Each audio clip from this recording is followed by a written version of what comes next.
A graça e a paz, meus amados irmãos, hoje é 20 de fevereiro de 2022, é domingo. Nós vamos meditar aqui na palavra do Senhor, que está aqui no livro de Ezequiel, no capítulo 28, no versículo 12, 13 e no versículo 17 e 18. Vamos meditar aqui na palavra do Senhor. Filho do homem, entoe este cântico fúnebre para o rei de Tiro. Transmita-lhe a seguinte mensagem do Senhor soberano. Você era modelo de perfeição, cheio de sabedoria e beleza.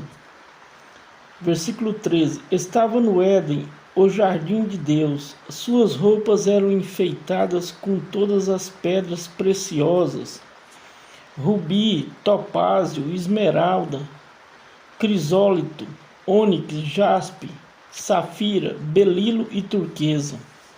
Versículo 17.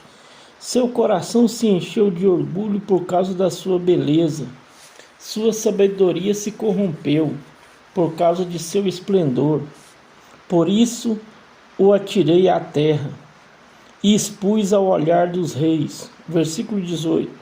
Você profanou seus santuários com seus muitos pecados e comércio desonesto. Por isso fiz sair de dentro de você um fogo que consumiu e reduziu as cinzas no chão, à vista de todos que observam. Meus amados irmãos, nós estamos vendo aqui em Ezequiel 28, aqui é uma verdadeira, uma clareza muito grande, como Deus trata o pecado, né? Nós temos que ver que Deus ele é amor, Deus ele é amor, mas ele é fogo consumidor, né? O Senhor, ele é amor, mas ele é fogo consumidor, ele abomina o pecado. Nós vemos aqui nesses poucos versículos, né? Poucos versículos que fala que Deus, pelo devido pecado que ele constatou no coração de Lúcifer, ele transformou um anjo de luz em demônio, né? Então nós temos que ver que Deus ele não é brinquedo. Deus ele é amor, mas também ele é justiça. É a base do trono dele, né? Ele é amor, santidade e justiça. Ele é a base do seu trono. Então nós vemos aqui que Deus transformou um anjo de luz em demônio. Não tinha um ser que tinha mais intimidade com Deus de que Lúcifer. Ele andava pelas pedras afogueadas, pelas pedras preciosas. Ele era um esplendor, ele era uma beleza. E o Senhor transformou um anjo de luz em demônio. É isso que o Senhor trata o pecado, né? É assim que o Senhor trata o pecado. Não pense você que às vezes você está vivendo uma vida de qualquer maneira. Você está vivendo uma vida de qualquer maneira. Às vezes está no pecado, vivendo a vida de qualquer maneira. Às vezes afastou dos caminhos do Senhor. E pensa que Deus vai aceitar, não. Pensa que Deus vai aceitar o seu modo de viver, a sua conduta. Pensa que Deus vai te abençoar no pecado. Pensa que Deus ele vai deixar você viver assim de qualquer maneira. Meu amigo, minha amiga, você pode viver de qualquer maneira, mas uma hora ela vai vir a conta para você pagar. Não pense você que você vai viver de qualquer maneira. Uma hora vem a conta para você pagar. O pecado ele é considerado, sem uma simbologia, como um cartão de crédito. Você pega um cartão de crédito, vai comprando, vai passando. Uma hora, quando você menos esperar, chega a fatura para você pagar. Assim é que Deus trata o pecado. Você vai pecando, pensa que Deus está aceitando, mas uma hora a conta vem para você pagar. Não pense você que Deus vai deixar você viver de qualquer maneira no pecado, que Deus vai te abençoar, que Ele não vai, né? Então, Deus ele é amor e justiça, né? A pessoa que não tem tempo para Deus, para ler a sua palavra, para meditar na sua palavra, para conhecer os atributos de Deus, para ver a natureza de Deus, como Deus age, ele está perdendo tempo. A pessoa que não tem tempo para Deus, ela está perdendo tempo. né? O Deus vivo, ele é justo e julga com retidão. Ele julga as pessoas com retidão. Nada passa desapercebido, meu amado e minha amada irmã, dos olhos de Deus. Em Provérbios, no capítulo 15, versículo 3, diz assim: os olhos do Senhor estão em toda parte, observa tanto os maus quanto os bons, né? Então, nós vemos aqui que os olhos do Senhor estão em toda parte. Nada passa desapercebido dos olhos do Senhor, né? O rei Davi, lá no livro de Salmos, ele fez uma reflexão. Ele falou assim: Senhor, se eu entrar debaixo da terra, o Senhor está lá. Se eu entrar dentro de uma rocha, o Senhor está lá. Se eu colocar minha cama no inferno, o Senhor está lá. E ele ainda fala, ele finaliza assim: quem escapará da sua mão, Senhor? Quem escapará das suas mãos? Então a pessoa que tem crentes em cristão, que se dizem cristão, está numa vida, uma vida dupla, né? Uma vida promíscua, e pensando que Deus vai aceitar isso. Pessoas que se afastaram do caminho do Senhor e pensam que Deus está aceitando. Deus, meu amigo, Ele está te deixando, meu amigo, minha amiga, Ele está te deixando. Ele está te deixando para ver qual a sua atitude, você se arrepende. Mas uma hora ele vai puxar a linha e vai vir quebrando tudo, e vai vir por cima de toco quebrando tudo, né? Deus, ele transformou um anjo de luz em demônio. Então é assim que Deus trata o pecado. Não pensa que Deus vai deixar você viver de qualquer maneira, não. Uma hora vai vir a conta para você pagar. Em Gálatas, no capítulo 6, versículo 7, nos diz assim: não vos enganeis, de Deus não se zomba, pois tudo aquilo que o homem semear, isso também ceifará. Gálatas 6, 7. Então tudo você está semeando, mas vai vir a sua colheita, e a hora da sua colheita vai chegar, né? Não pense você que você vai plantar uva, não pense você que você vai plantar uva e vai colher maçã, não. Se você plantar uva, você vai colher uva. Se você plantar espinhos, você vai colher espinhos. Então a palavra do Senhor é bem clara: tudo que o homem semear, ele vai colher, ele ceifará, quer dizer, ele vai colher, né? Muitos usam essa expressão, né, que Deus é amor, Deus é Pai, né? Isso é verdade, Deus é amor, Deus é Pai, né? E Deus é amor, Deus é Pai, mas Deus é muito mais do que isso. Ele é amor, mas também Ele é juiz, ele é vingativo, né? E o Senhor, Ele vinga, Ele é vingativo, né? Em Hebreus, no capítulo 12, versículo 29, nos diz assim: porque nosso Deus é fogo consumidor. Hebreus 12, 29. Porque o nosso Deus é fogo consumidor, né? Porque o nosso Deus é fogo consumidor.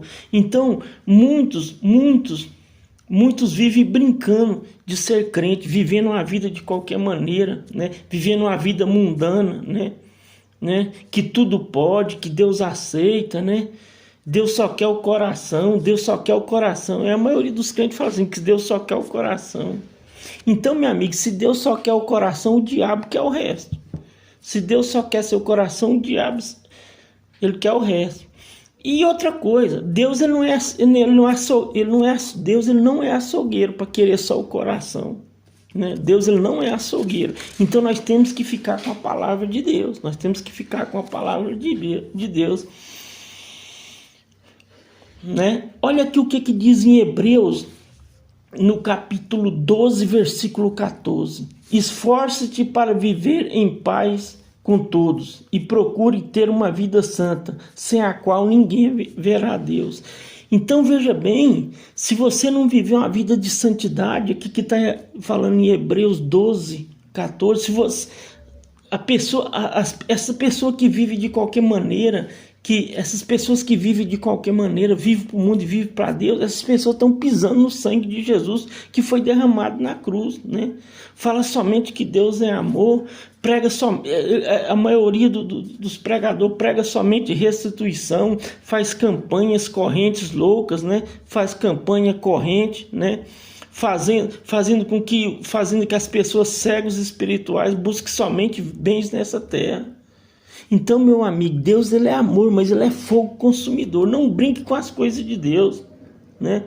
E eu vou continuar aqui no outro áudio.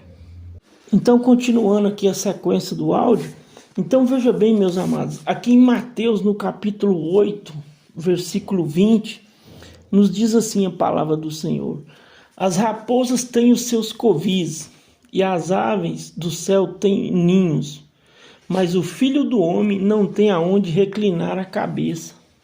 Então veja o que o Senhor falou aos discípulos, né? Veja que o evangelho que Jesus, veja que o contraste que tem com o evangelho que Jesus pregou para o evangelho que nós temos hoje, e com o evangelho que nós temos hoje é um evangelho de autoajuda, um evangelho de prosperidade, né? Meu amigo, minha amiga, o Senhor se fez carne e veio à terra não para nos dar. O Senhor se fez carne e veio à terra para nos dar a salvação. Esse foi o único intuito que o Senhor veio à terra, para nos dar a salvação eterna, não bens materiais. Ele não veio nos dar bens materiais.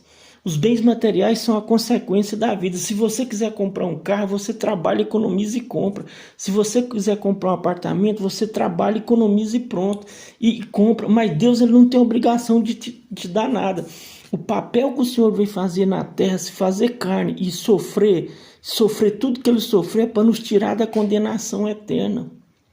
Porque devido ao pecado de Adão, nós estávamos condenados ao inferno. Então o Senhor, pelo seu amor, seu grande amor pela humanidade, ele se fez carne e veio à terra para nos tirar das mãos de Satanás, né? Mas ele não veio te dar, ele não veio dar casa, ele não veio dar casa, ele não veio dar carro, ele não veio dar nada, ele não veio restituir nada para ninguém.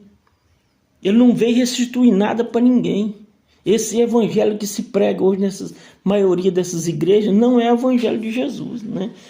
Não é o evangelho de Jesus.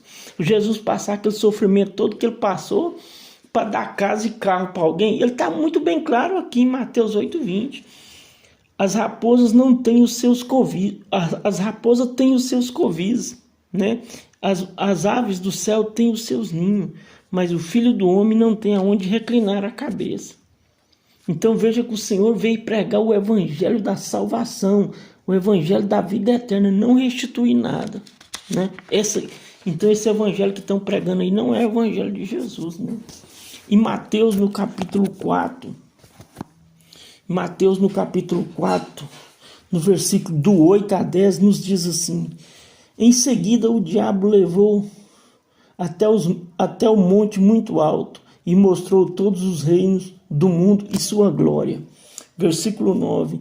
E o diabo disse: e lhes darei tudo isso, declarou, basta-se que ajoelhe e me adore. Versículo 10. Versículo 10, o Senhor diz a Satanás, né? Pois as escrituras dizem: adore somente ao Senhor seu Deus e sirva somente a Ele. Então veja aí, veja o contraste, né? Quem é que prometeu todos os reinos da terra para Jesus? Foi Satanás, né? Satanás que prometeu todos os reinos da terra para o Senhor Jesus. Então, meus amados irmãos, esse Deus que eles pregam nessa maioria dessas igrejas, Deus da prosperidade, esse Deus que muitos evangélicos pregam, esse aí não é o Deus da Bíblia, esse aí é Satanás. Esse Deus que eles pregam nessas igrejas de prosperidade, que Deus vai te dar isso, que vai restituir, esse aí não é o Deus da Bíblia, esse aí é Satanás. Esse evangelho da prosperidade, ele vai de encontro à palavra de Deus, né? Então, Satanás, meus irmãos, Satanás está introduzindo nas igrejas, devido ao pecado das igrejas, ele está introduzindo nas igrejas suas heresias, né? Suas heresias, e muitos pensam que é de Deus e não é. Satanás, meu amigo, ele tem um poder de persuasão muito grande, de enganar as pessoas, de poder de persuasão, né? Então, porque veja bem, meus amados, porque Satanás ele é um espírito. Satanás e seus demônios, ele é um espírito. Ele precisa de um corpo para ele manifestar. Satanás, ele é um espírito, ele precisa de um corpo para ele manifestar. Ele precisa de um corpo para ele manifestar. Então ele introduz os seus comissários, os seus demônios, ele manda introduzir nas igrejas e a posse desses pastores, né? Como que ele precisa de um corpo para se manifestar, para levar a sua mensagem. Ele usa a boca desses pastores falando que Deus vai te dar isso, vai te dar aquilo. Eu acabei de ler aqui em Mateus, no capítulo 4, versículo 8 a 10. Quem prometeu todos os reinos desse mundo para Jesus foi Satanás, né? Então o Deus que está pregando nessas igrejas não é o Deus da Bíblia, não é o Deus verdadeiro, é um Deus falso, né? Porque Satanás ele sempre quis imitar a Deus, mas só com outro evangelho, um evangelho falso, um evangelho persuasivo para enganar as pessoas. Satanás ele trabalha no engano, né? Então veja bem, esse Satanás, esse mensagem de prosperidade que prega nessas igrejas, meus amados irmãos, é o mesmo Deus, esse Deus que está pregando nessas igrejas é o mesmo Deus dos cantores gospels. É o mesmo Deus dos cantores gospel, porque esses cantores gospel, eles estão atrás de dinheiro, eles não estão atrás de adorar a Deus, estão atrás de dinheiro. É os Deus dos cantores seculares, né? É o Deus dos cantores seculares que cantam no mundo. Satanás promete para eles o reino da terra, dinheiro, fama, status, sucesso. Mas sabe o que Satanás vem depois? Depois vem buscar a alma dele. Porque lá ele faz um contrato com o inimigo, fala assim, eu vou te dar fama, eu vou te dar sucesso, eu vou te dar tudo, mas depois eu quero a sua alma, né? Então, eu quero a sua alma. Por isso que depois de muito tempo os cantores às vezes morrem prematuramente, aí na flor da idade, porque ele fez um pacto com o inimigo, e depois o inimigo vem buscar o que é dele, a alma, né?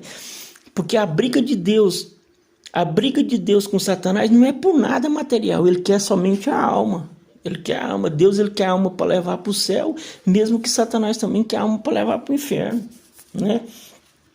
Então eles prometem, esses cantores seculares aí, fama, dinheiro, né? Fama, dinheiro, eu te dou tudo, te dou fama, dinheiro, sucesso, te dou tudo, mas depois eu quero a sua alma. Então as pessoas, como que pode as pessoas trocar o eterno pelo finito, né? Trocar o finito pelo eterno. Só coisas da terra. E depois que você morrer? Será que não pensa? Né? Ou tanto que Satanás ele engana as pessoas, né? E como pagamento depois ele vem buscar a alma dessas pessoas, né? Como pagamento depois ele vem buscar a alma dessas pessoas. Aqui em Marcos, no capítulo 8, versículo 36, nos diz assim: pois que adianta o homem ganhar o mundo inteiro e perder a sua alma, né? Então, meus amados, de que adianta a pessoa ganhar o mundo inteiro e perder a sua alma? Ela querer a vida somente nessa terra e depois perder a alma dela. Se você vive aí 50, 60, 70, 80 anos, é só isso. E depois que você morrer? E depois as pessoas não pensam no depois. E depois que a pessoa descer a sepultura? Né? Ou seja, a maioria dos ímpios, eles pensam que eles levam a vida de pecado na terra e que quando morrer vai para o céu. Pensa que o céu é bagunçado desse jeito, que vai aceitar uma pessoa de qualquer maneira. Lá em Hebreus 12, 14, que eu acabei de ler, é bem claro: sede santo porque eu sou santo. Sem santidade ninguém verá a Deus, porque Deus é santo, ele abomina o pecado, né? Então esse Deus aqui de Marcos 8,36, porque adianta o homem ganhar o mundo inteiro e perder a sua alma. Esse aqui são muitos pastores e crentes estão ganhando o mundo inteiro com a sua teologia da prosperidade e perdendo a sua alma. Esses pastores que estão pregando aí restituição, que Deus vai te dar carro, que Deus vai te dar casa, né? Que Deus vai te dar uma vida melhor nessa terra, né? Satanás, meu amigo, ele quer que você fique na terra mesmo. Ele não quer que você vá para o céu. Ele quer que você fique na terra, porque após acontecer o arrebatamento da igreja, ele vai tratar com essas pessoas na grande tribulação, porque Satanás, eu volto a falar, ele trabalha no engano, na persuasão. Ele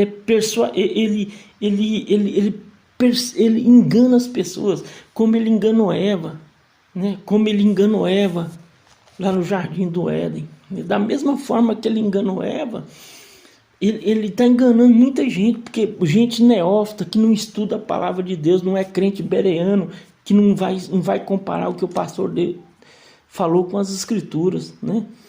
Eu vou parar mais uma vez nesse áudio aqui e vou continuar de novo no próximo. Então nós continuando aqui já no terceiro áudio, Então vamos dar continuidade à nossa mensagem. Então veja bem, meus amados irmãos. Então Satanás, ele mudou de estratégia. Ele mudou a estratégia dele, né?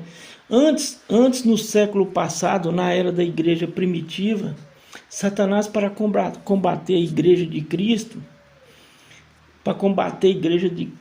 ele matava os crentes. Satanás, ele matava os crentes na igreja primitiva, né? Na fogueira da Inquisição, né?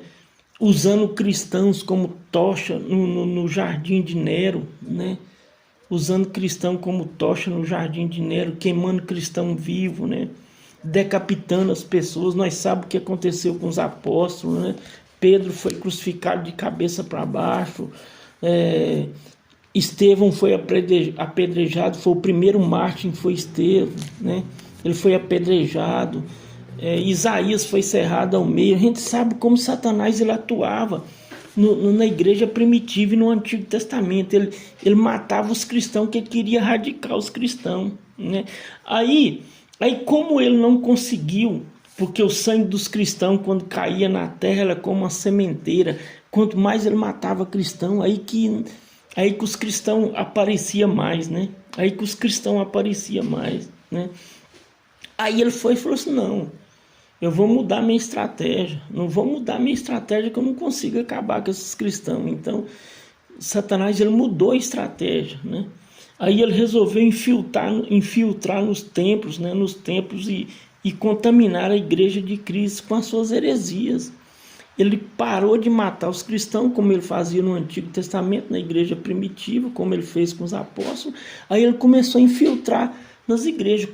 Como ele detecta o pecado na igreja, Satanás ele só quer um ponto para ele atuar, é o pecado. Quando ele acha o pecado na igreja, ele entra. E ali ele distribui as suas heresias, né? Ali ele distribui as suas heresias. Então veja bem, meus amados irmãos, que Satanás ele mudou a estratégia dele. Como eu volto a falar. Antigamente, no Velho Testamento, na igreja primitiva, ele matava os cristãos, ele na fogueira da Inquisição, né? Na fogueira da Inquisição decapitava o cristão, como o apóstolo Paulo foi decapitado. Aí quando ele viu que não conseguia, como eu volto a falar, quando ele viu que não conseguia, que o sangue dos cristãos caía na terra, era como uma sementeira, né? Quanto mais ele matava cristão, mais aparecia cristão. Aí ele mudou a estratégia. Aí ele começou agora, está acontecendo com a nossa geração, né? Está acontecendo com a nossa geração, que nós estamos vivendo a fase da igreja de Laodiceia. Ele infiltrou nos templos, ele infiltrou nas igrejas, né? E infiltrou nas igrejas devido ao pecado das igrejas, né? Ele infiltrou nas igrejas e está espalhando as suas heresias, enganando o povo, né? E o povo está caindo na lábia dele, né?